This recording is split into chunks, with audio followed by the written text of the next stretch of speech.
In this video, we'll be talking about desk checks. A desk check is a method for checking the logic of an algorithm. We use it to make sure there are no logic errors.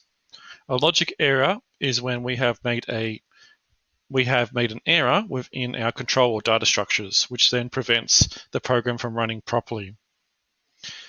To be able to create a desk check, you need the following. You need your pseudocode or flowchart, the algorithm, and then you need to then create a set of test data.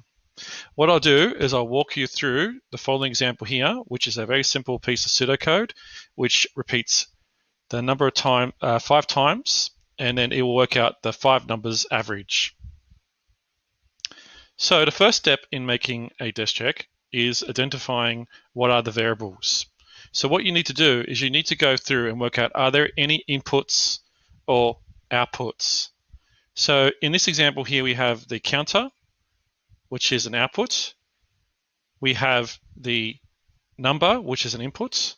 And we also have the total and the average, which are also outputs. So we've identified the following as variables.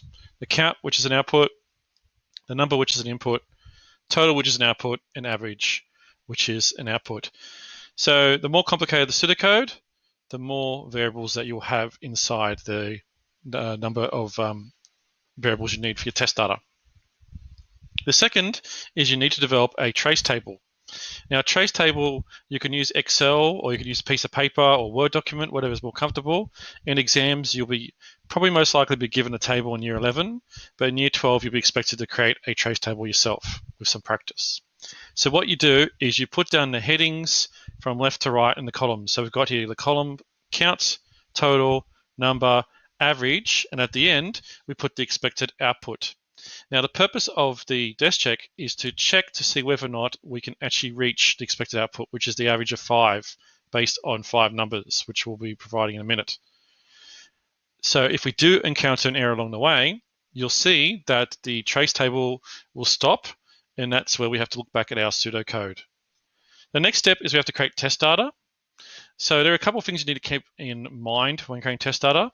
You only need to be careful of what are the inputs. So any expected outputs we don't need to worry about. In this case here, we only have one input, which is number, which means we need to have only 5 numbers, because that's what the piece of pseudocode does. In exams, they will most likely keep it down just to one input, just to keep it simple. There are a couple of things that you need to consider when creating your own desk check for test data, is that you should be able to test all the conditions. So if you have a binary, which is an if statement, or you have any loops or arrays, you need to check the conditions. So the example I've got here is if I had a binary, which is if cost is greater than $10, then we should be testing conditions under $10, over $10, and what happens if it exactly equals $10. So you can imagine that your test data will grow quite large if you use a lot of different binary loops and arrays. So keep that in mind when creating your own test data.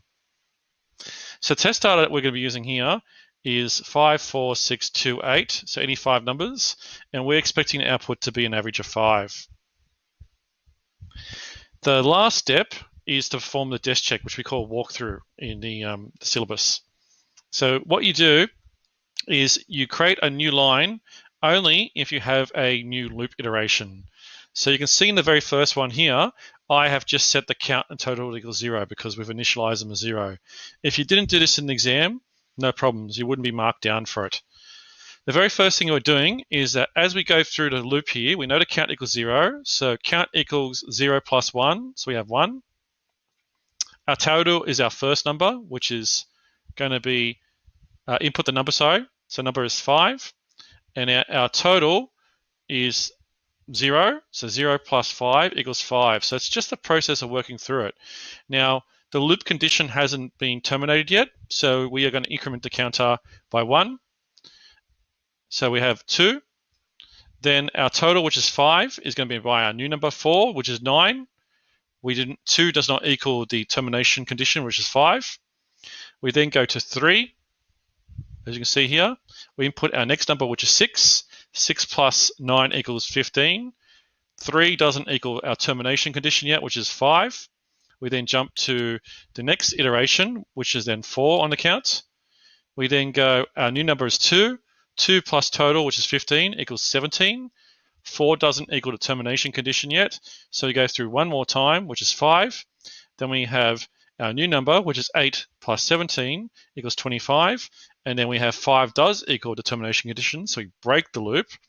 And then what happens here is we then work out the average, which is the total, 25, divided by the count, which is 5, which equals 5. We then display the expected output of 5. So the trace tables take a little bit of getting used to performing desk checks. My advice is that you use the examples below. If you do encounter an error inside running your walkthrough, it means that you need to look at the control structures, which are, in this example here, a loop and a sequence, and you have to look at your data structures, which means any inputs, outputs, and the way you have your flags. If you do have an error, step 5 is for you to go back to the drawing board of the pseudocoded flowchart and then to repeat these steps again. It might even require you creating a new set of test data if you have missed an input.